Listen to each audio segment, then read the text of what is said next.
저희 투자론 공부할 건데요. 우리 교재는 잠깐만요. 자, 어디냐면 250페이지입니다. 자, 투자론이 조금 어려워요. 어려우니까 여기서 한 5문제 내지 6문제 나오거든요. 그래서 반만 맞추겠다 해줘야지. 정확히 어떻게 하려고 하면 공부가 상당히 힘들어집니다. 그래서 좀 쉬운 내용 위주로 해서 최소한 반 정도만 맞추겠다. 이렇게 해서 접근하시면 됩니다. 자, 그리고 요거 이제 요번 주 토요일 날이 뭐 내일 모레 글펜가 그래 되는데 요거 하려고 하는데 등록생이 6명인가 7명밖에 안 됩니다. 그래서 요게 딱 보신 분 아시겠지만 요거 이렇게 해서 한 달 동안 했던 내용 있죠? 했던 내용을요, 제가 그 테마별로 그 요약을 해놨습니다. 잘 정리해놨으니까, 그거 하고 관련된 문제를 전부 다 실어놨으니까, 요것만 풀더라도 기본적인 점수는 맞습니다. 60점 맞아요. 60점 맞으니까, 요번에 정리해놓고서 2차 공부하셔야면 훨씬 더 공부하는 게 수월해질 겁니다. 그래서 가능하시면, 저도 그날 새벽에 내려올 거니까, 시간 되시면 들으세요. 이렇게. 자, 그래서 큰 도움이 될 겁니다. 너무 많은 걸 공부하려고 하지 마시고, 요 정도만 알아도, 그 기본적인 점수 맞습니다. 자꾸 어려운 문제, 그거 못 맞춰요. 실전에 가시면, 다른 것도 해야 되고, 막 해야 되는데, 시간도 없고, 그러니까, 이 아주 어려운 문제 이런 건 제끼야 돼요. 다 찍든가, 수석하려면 뭐 공부해도 되지만, 그렇지 않은 이상은요, 60점 이상 맞겠다 그러면, 요 정도만 정리하셔도 충분히 맞춥니다.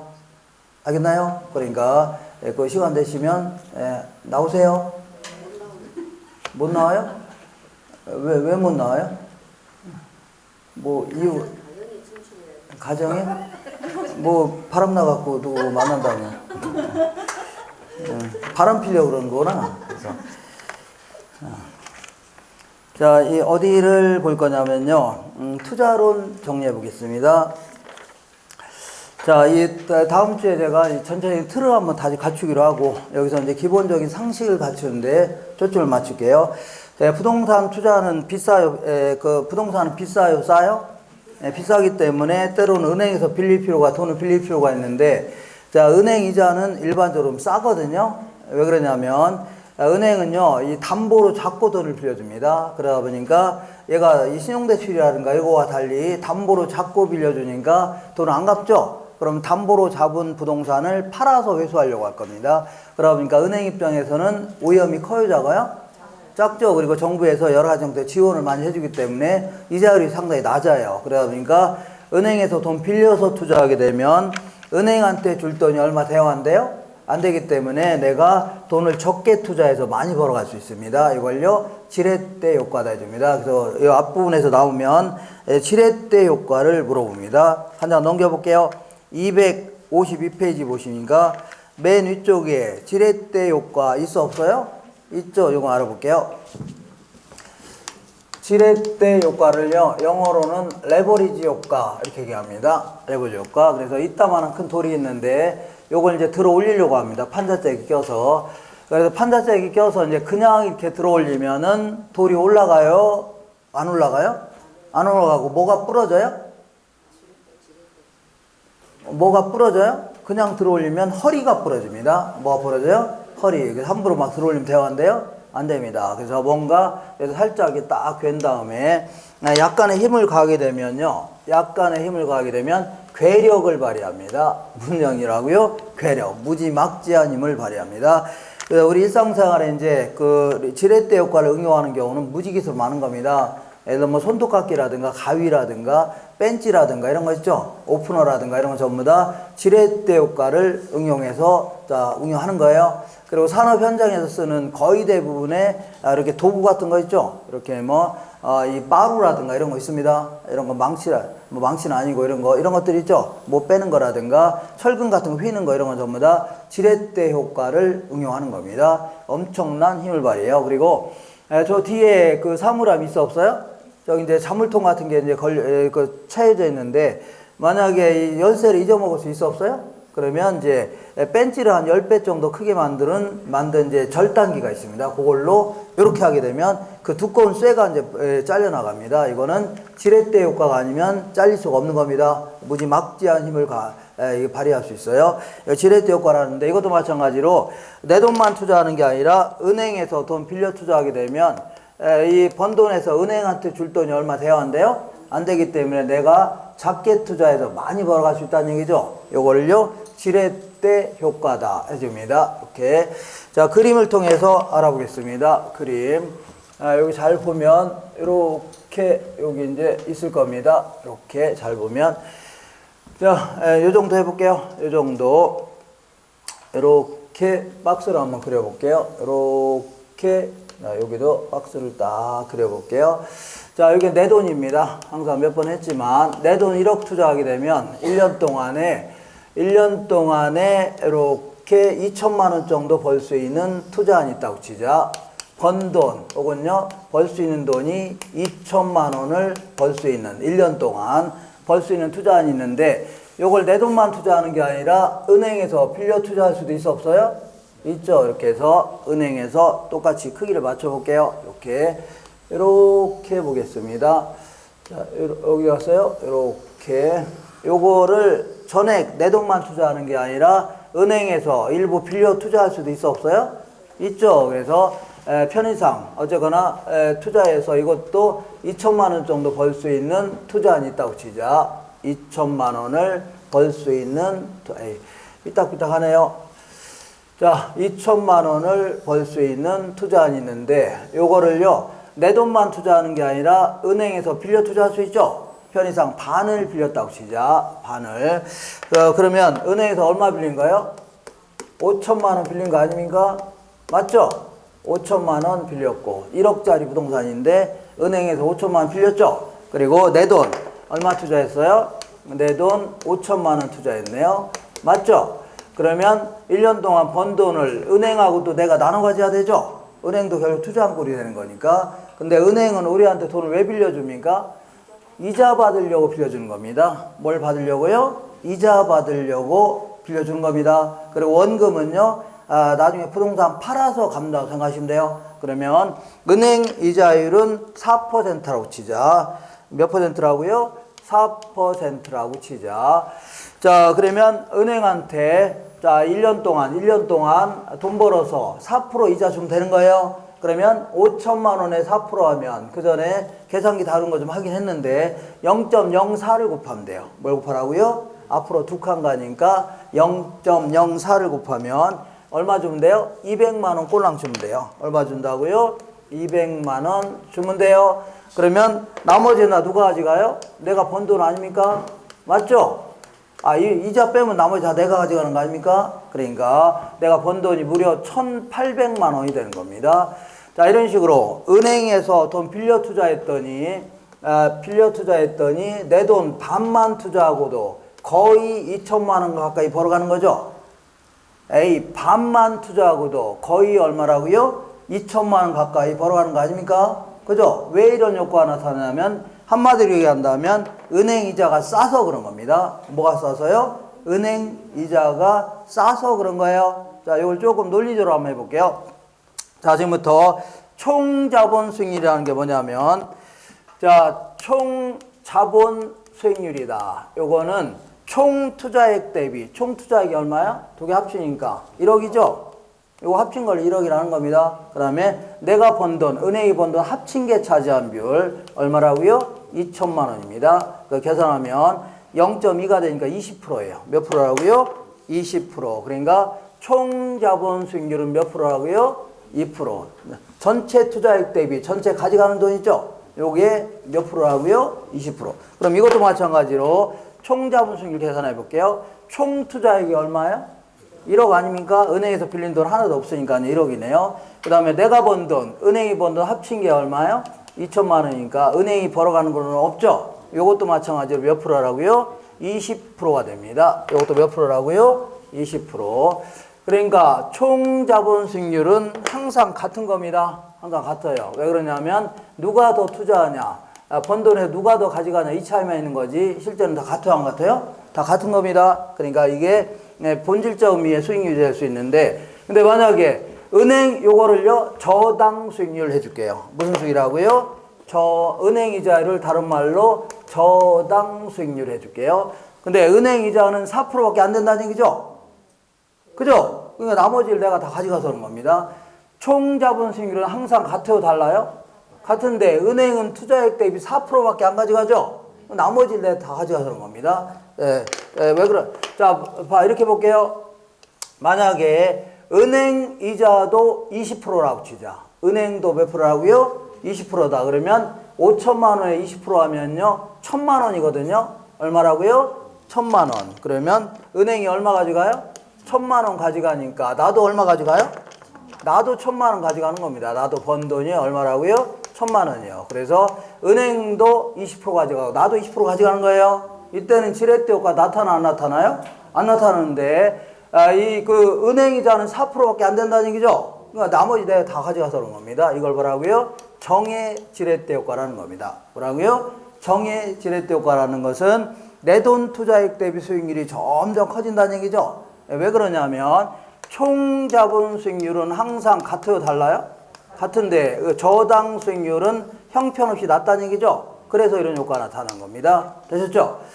자, 그 다음에 하나만 더 해볼게요. 하나만 더 한다면 만약에 이 사람이 자, 은행에서 돈 못 빌려고 사채를 썼다고 치자. 뭐 썼다고요? 30%가 되는 사채를 썼다고 치자. 그러면 5천만 원에 30% 하면요 1,500만 원이거든요. 얼마라고요? 1,500만 원을 다 누구한테 줘야 돼요? 사채업자한테 줘야 될 거 아닙니까? 그럼 내가 벌어간 돈 얼마라고요? 500만 원밖에 안 되네요. 맞죠? 이런 식으로 자, 그 내 돈 투자액 대비 수익률이 점점 줄어든다는 얘기죠. 이걸 뭐라고 하냐면 부의 지렛대 효과라는 겁니다. 이거는요, 왜 그래요? 총 자본 수익률은 항상 같아요, 달라요?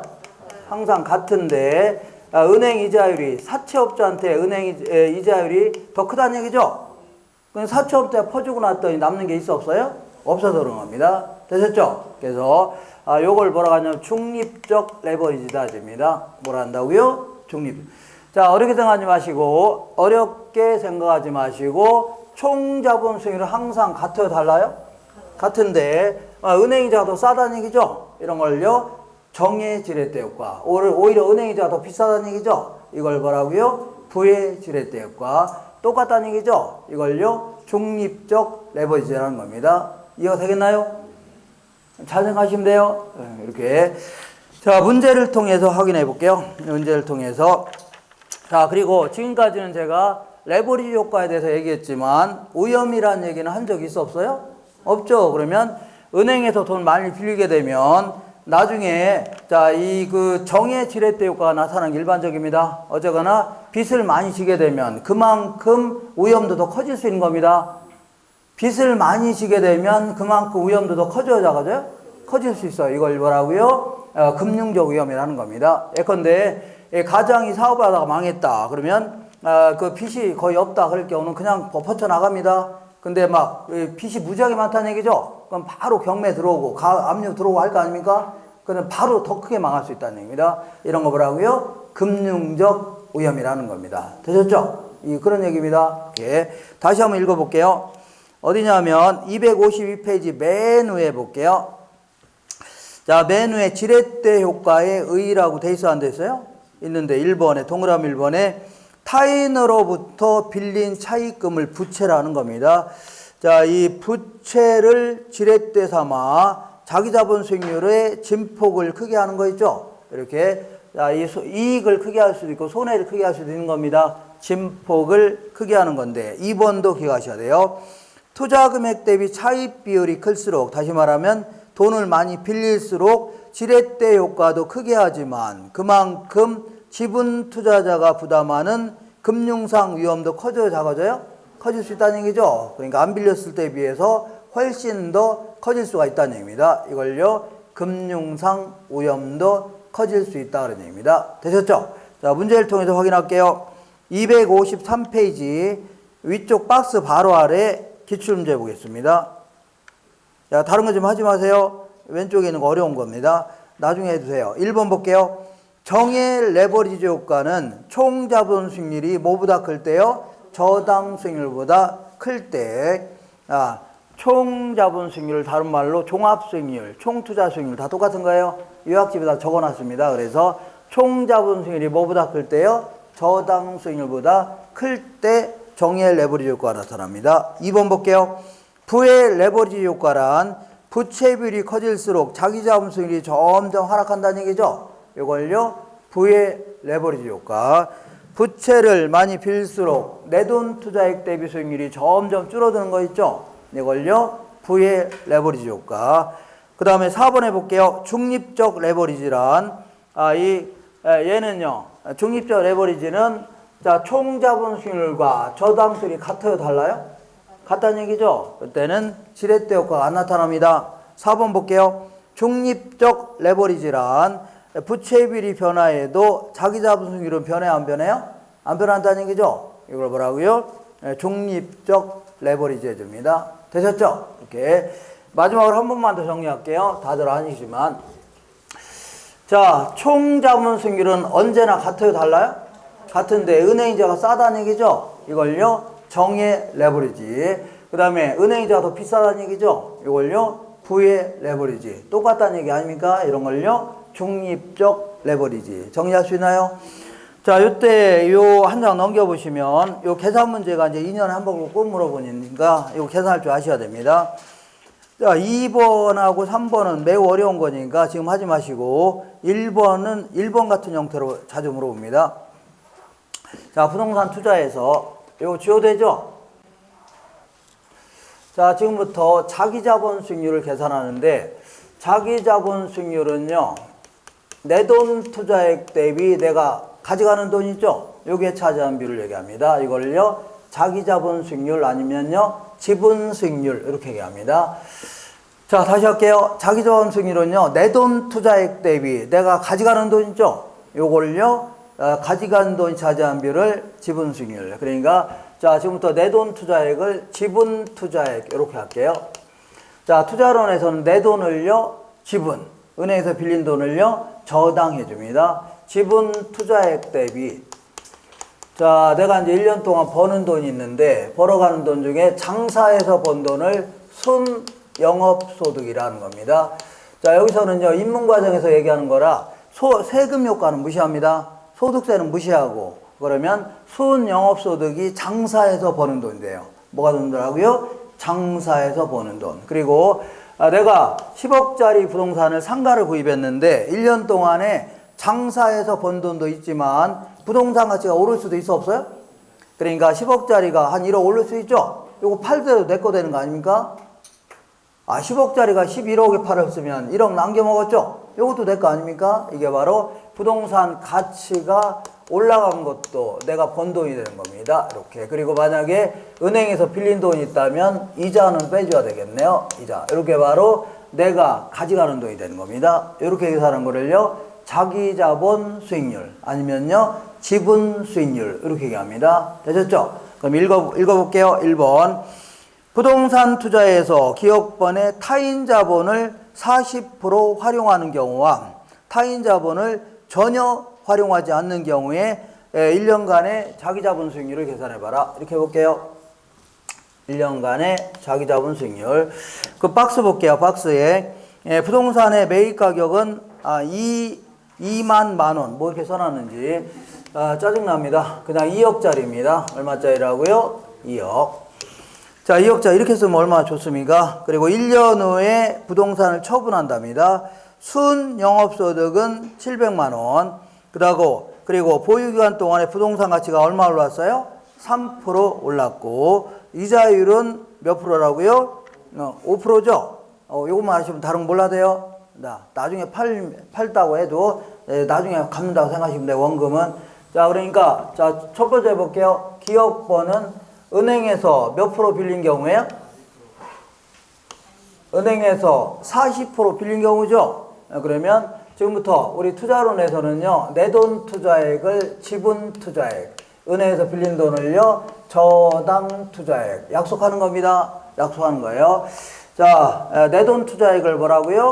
지분 투자액, 줄여서 지분. 은행에서 빌린 돈을요, 저당 투자액. 그러면 은행에서 40% 빌렸으니까 248에서 얼마요? 8천만 원 빌렸다는 얘기입니다. 얼마 빌렸다고요? 8천만 원을 빌렸다. A, 이 중에서 40% 빌렸다는 얘기죠? 그러면 나머지 1억 2천만 원이 내 돈 투자액이 되는 겁니다. 1억 얼마라고요? 2천만. 그리고 이때는 니은번은 은행에서 빌린 게 있어 없어요? 없죠? 그러니까 은행에서 빌린 돈이 빵원이네요. 그럼 내 돈 얼마 투자한 거예요? 2억을 투자했네요. 자, 그러면 자기 자본 수익률 계산해 볼게요. 자기 자본 수익률은 이렇게 항상 이 틀을 갖춰야 됩니다. 내 돈 투자액 대비, 자, 이 내가 번 돈은 장사해서 번 돈도 있지만 부동산 가치가 오를 수도 있어 없어요? 있죠. 여기다가 이 돈을 빌린 게 있다면 이자 빼야 돼요. 빼줘야 되죠. 그러면 내 돈 얼마 투자했어요? 1억 2천만 원 투자했네요. 그 다음에 1년 동안에 장사해서 번 돈이 순영업소득입니다. 얼마요? 700만 원. 700만 원이고 조심할 게 1년 동안에 부동산 가치도 올랐어 안 올랐어요? 올랐죠. 2억짜리가. 조심하세요. 2억짜리가 몇 프로 올랐다고요? 3% 올랐죠. 이게 바로 부동산 가치가 올라서 버는 돈입니다. 올라서. 그리고 자, 이 8천만 원 빌렸으니까 8천만 원에 대해서 이자 내야 돼 안 내야 돼? 이자는 5%라고 했죠. 이렇게 계산하면 돼요. 이렇게 해서하면 0.075가 나올 겁니다. 0.075 하면 7.5%입니다. 7.5% 이렇게. 자, 이렇게 계산하면 돼요. 항상 조심할 게 장사해서 번 돈도 있지만 부동산 가치가 오를 수도 있어 없어요? 요것도 버는 돈 아닙니까? 자, 더해줘야 돼요. 그리고 이자 빼주면 됩니다. 자, 이번에는 요거 볼게요. 자기 자본 수익률을 계산해 볼게요. 자기 자본 수익률은 딱 항상 틀을 갖춰야 됩니다. 내 돈 투자액 대비 내가 장사해서 번 돈도 있고 부동산 가치가 올라서 버는 돈도 있죠. 여기다가 돈을 빌렸으면 이자를 빼줘야 됩니다. 이자 딱 빼줘야 돼요. 그러면 내 돈 얼마 투자했어요? 2억 투자했네요. 그리고 장사해서 번 돈은 700만 원 맞죠? 그리고 부동산 가치도 올랐네요. 2억에다가 몇 프로 올랐다고요? 3% 올랐네요. 자, 그리고 은행에서 빌린 게 있어 없어요? 없죠. 이자는 빵원이네요. 이 계산하면 얼마가 나오냐면 0.065 나올 겁니다. 0.065는요 6.5%예요. 6.5%. 자, 이거 매우 자주 물어보니까 2년에 한 번씩 물어보니까 꼭 풀 줄 아셔야 돼요. 이렇게 요 틀을 좀 갖춰야 됩니다. 어떤 요거 있죠, 요거. 여기다 집어넣으면 돼요. 이렇게 몇 번이고 연습하세요. 자, 그리고 2번, 3번 이거는 좀 이런 틀에서 물어보는 게 아니라 약간 백분율로 물어보는 거라 지금 하기는 좀 힘들 겁니다. 좀 안 해도 돼요. 흐름만 갖추면 돼요. 됐죠? 요거 어떻게 할 수 있겠어요? 요거 어떻게 할 수 있겠어요? 뭐 표정이 왜 그래? 네? 한번 나와서 한번 풀어볼래요? 1번, 여기 1번. 싫어요? 싫다네요, 이렇게. 자, 이렇게 할 줄 아시면 돼요. 이렇게, 이게 바로 자기 자본 수익률 아니면 지분 수익률 해줍니다. 지금 이렇게. 할 수 있나요? 지우겠습니다.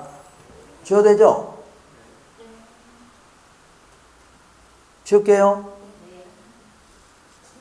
이거부터 먼저 지워야 되겠네.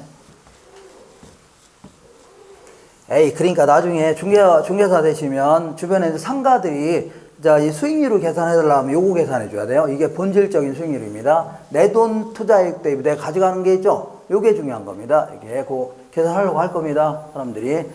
원룸의 수익률 같은 거 계산해서 막 보고해야 됩니다. 매입자들한테 이런 거. 이렇게 계산해야 돼요. 네, 지워도 되죠?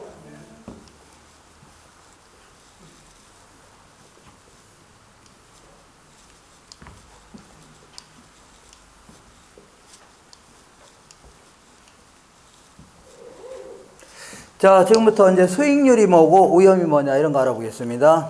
조금 전에 하긴 했는데 257페이지 보시면 자, 이 부동산 투자의 오염과 수익이라는 게 있어 없어요? 있죠. 여기서는 논리상 수익률을 먼저 공부해야 됩니다. 논리상 몇 장 쭉 넘겨볼게요. 넘겨보시면 자, 262페이지에 수익률이라는 게 있어 없어요? 있죠. 요거 좀 알아보겠습니다. 수익률. 자, 수익률은 아까, 수익률은 내가 은행에다가 1억을 예치했는데요. 1년 동안에 500만 원 이자를 주겠답니다. 그러면 1억 투자해서 얼마 버는 거예요? 500만 원 버는 거 아닙니까? 1억은 이제 원금이니까 나중에 받아내면 되니까. 자, 500만 원 버는 거죠. 그래서 요 1억을 뭐라고 하냐면 투자액 해줍니다. 투자액. 그리고 이 500만 원을요 순수익 이렇게 할게요. 순수익. 자, 순수익 하면요 파른 돈에서 각종 비용을 뺀 거를 순수익이라는 겁니다. 파른 돈을 매출액 해줄게요. 매출액에서 각종 뭘 뺀 거예요? 비용을 뺀 거를 순수익 해줍니다. 금에서 불순물 빼면은 순금하듯이 자, 이 수익에서 파른 돈에서 각종 불순물인 비용을 뺀 거를 뭐라 한다고요? 순수익 해줍니다. 근데 은행에서 받은 돈은 뭐 뺄 거 별로 있어 없어요? 없죠. 그냥 거의 이게 이제 순수익이 될 건데 내가 임대사업 같은 거 하게 되면 각종 비용 나가 안 나가요? 다 나가는 겁니다. 불순물인 비용. 그러니까 수도요금, 전기요금, 가스비라든가 종업원 급여라든가 이런 거 나가 안 나가요? 나가죠. 보험료라든가 아니면 유지 수선비 같은 거 들어갈 거 아닙니까? 이런 걸 다 빼줘야 돼요. 각종 걸리적거리는 비용 다 빼줘야 돼요. 이거 뺀 거를요 순수익 해주는데 여기서 좀 기억할 게 있는데 이 수익률이라는 걸 계산할 때는 말이 없으면요 연간 단위의 수익률을 얘기합니다. 1년간 수익률 이걸 얘기합니다. 어떤 회사가 수익률을 30% 달성했다. 그 얘기는 말이 없으면 1월 1일 날 보통 투자액에 비해서 1년 동안에 30% 이익을 달성했다. 그런 얘기입니다. 이거 되겠나요? 자, 은행 가서 내가 돈을 예금하는데 이자 얼마 줘요? 그랬더니 6% 주겠답니다. 이건 말이 없으면요 연간 6% 주겠다는 얘기입니다. 연간 6%의 수익률을 보장해 주겠다. 그런 얘기예요. 말이 없으면. 그렇기 때문에 매달 이자 준다면 6%를 12로 나눠야 돼요. 그래야지 월 이자가 나온 겁니다. 이해가 되겠죠? 그러니까 말이 없이 수익률 하면 연간 단위의 수익률 얘기합니다. 됐죠? 그 계산할 때도 말이 없으면 연간, 아까 우리 지렛대효과 할 때도 1년에 얼마 벌었다는 얘기죠? 이렇게 해서 연간 단위로 계산하는 겁니다. 되셨죠? 이렇게. 자, 그래서 지금은요, 이 수익률을 총 자본 대비 수익률이냐, 아니면 자기 자본 대비 수익률이냐, 이런 측면에서 얘기하는 게 아니라 어떤 부동산에 투자했는데 앞으로 예상되는 수익률도 있겠지만 1년 지나서 실제 벌은 수익률도 있어 없어요?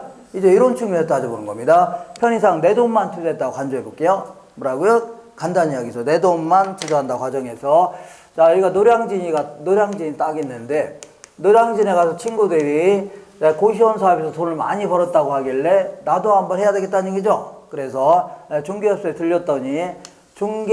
들렸더니 B라는 고시원도 팔려고 내놨고 C도 팔려고 내놨고 D도 팔려고 내놨죠. 근데 이런 것들은 장사가 잘 되는 것들은 가격 올리려고 낮추려고요?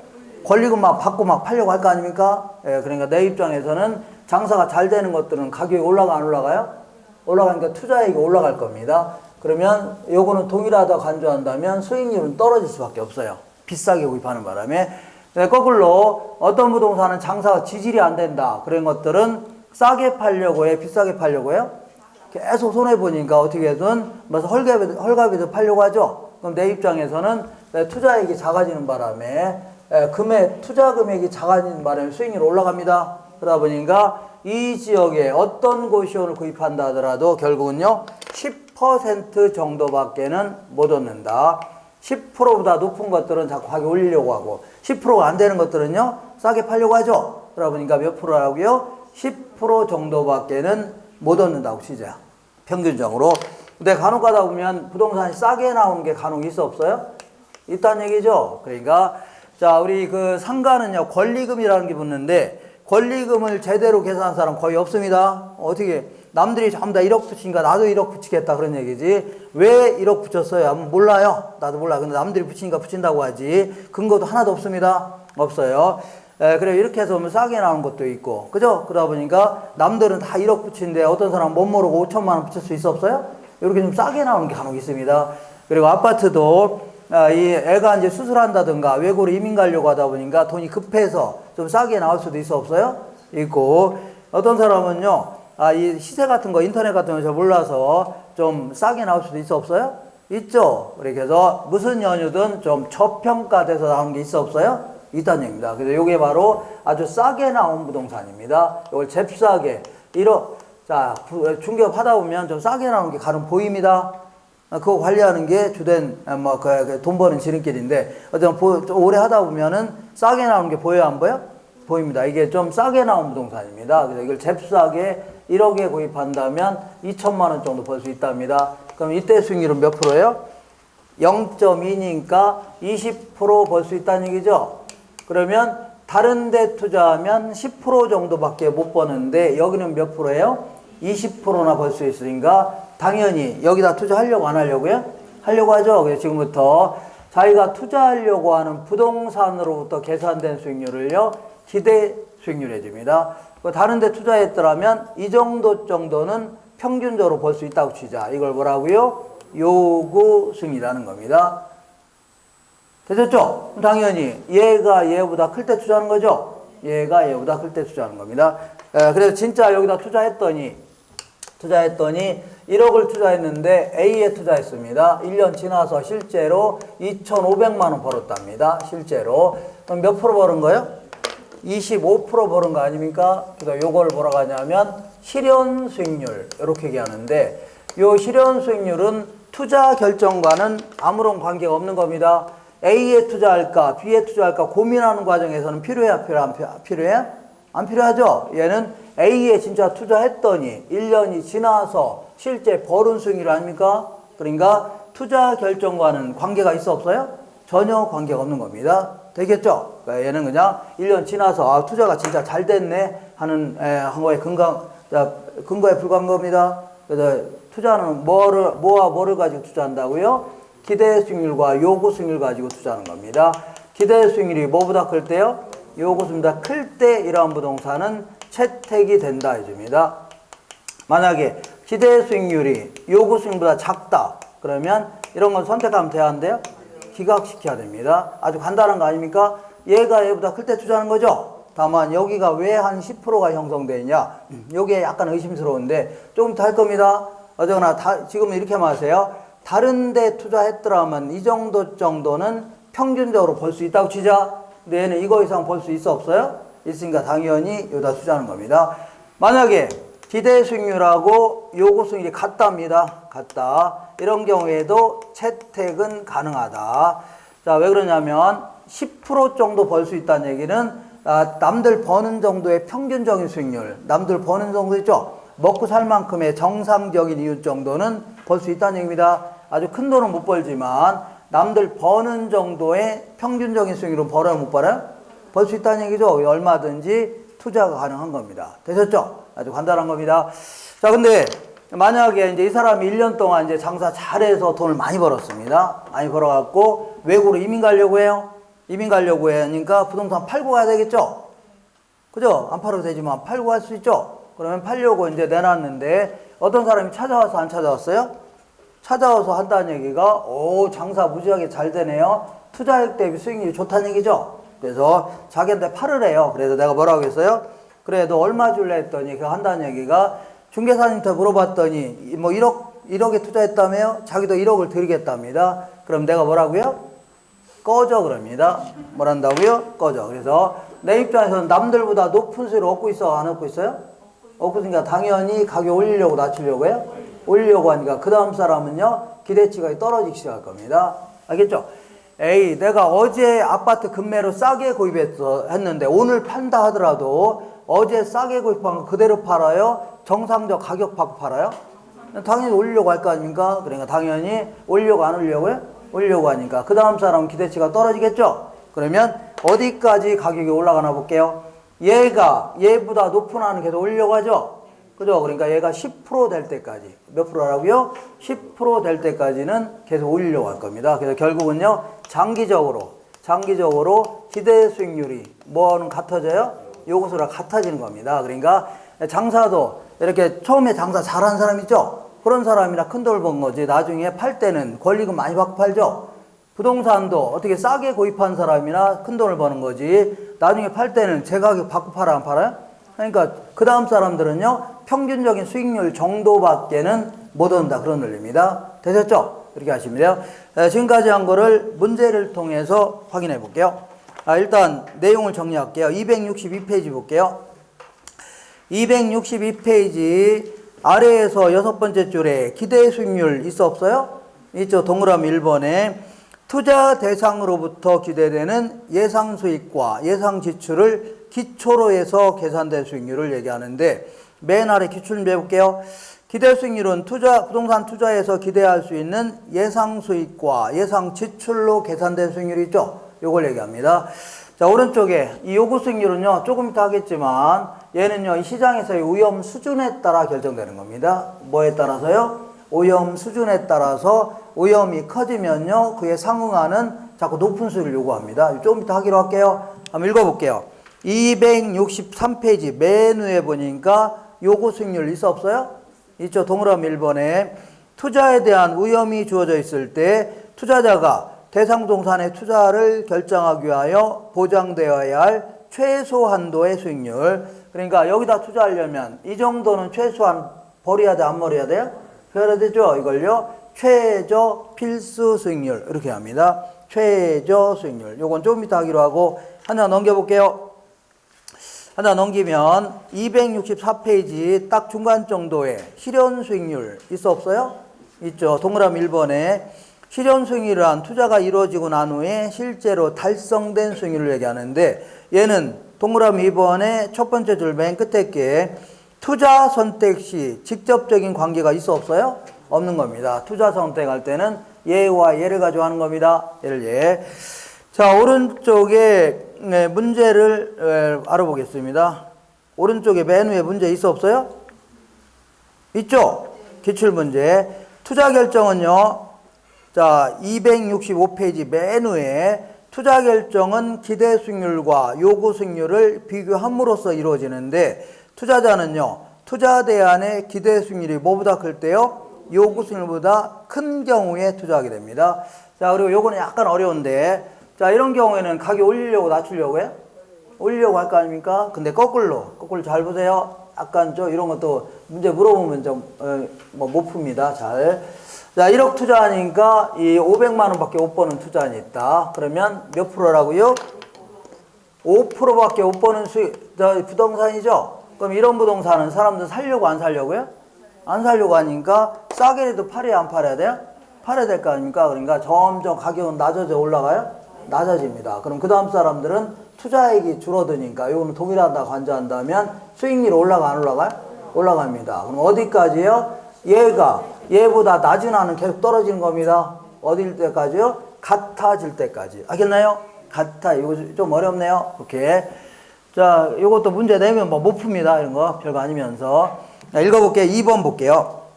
265페이지 맨 위에 2번 볼게요. 어떤 부동산에 대한 투자자의 요구 수익률이 기대 수익률보다 클 경우. 자, 요구 수익률이 기대 수익률보다 크죠? 거꾸로 한다면 기대 수익이 작다는 얘기죠? 작을 경우에는 이런 부동산은 점점 안 팔리니까 점점 싸게 팔아요, 안 팔아요? 팔리니까 그 다음 사람은요, 기대치가 올라가는 겁니다. 요거는 시장에서 오염 수준에 따라 결정되는 겁니다. 요게 이제 점점 올라갑니다. 읽어볼게요. 자, 요구 수익률이 기대 수익률보다 클 경우에는 대상 부동산에 대한 기대 수익률도 점차적으로 올라가 안 올라가요? 올라가서 결국은요, 같아지는 겁니다. 어떻게 한다고요? 같아진다. 요거는 조금 어렵네요. 어려운데 그냥 잘하면 풀 수 있습니다. 네, 풀 수 있어요. 자, 이렇게 해서 뭘 알아봤냐면 수익률에 대해서 알아봤습니다. 수익률은요, 기대 수익률이 뭐보다 클 때요? 요구 수익률보다 클 때 투자한다. 그럼 잠깐만 쉬었다가 오염에 대해서 알아볼 겁니다. 잠깐 쉬겠습니다.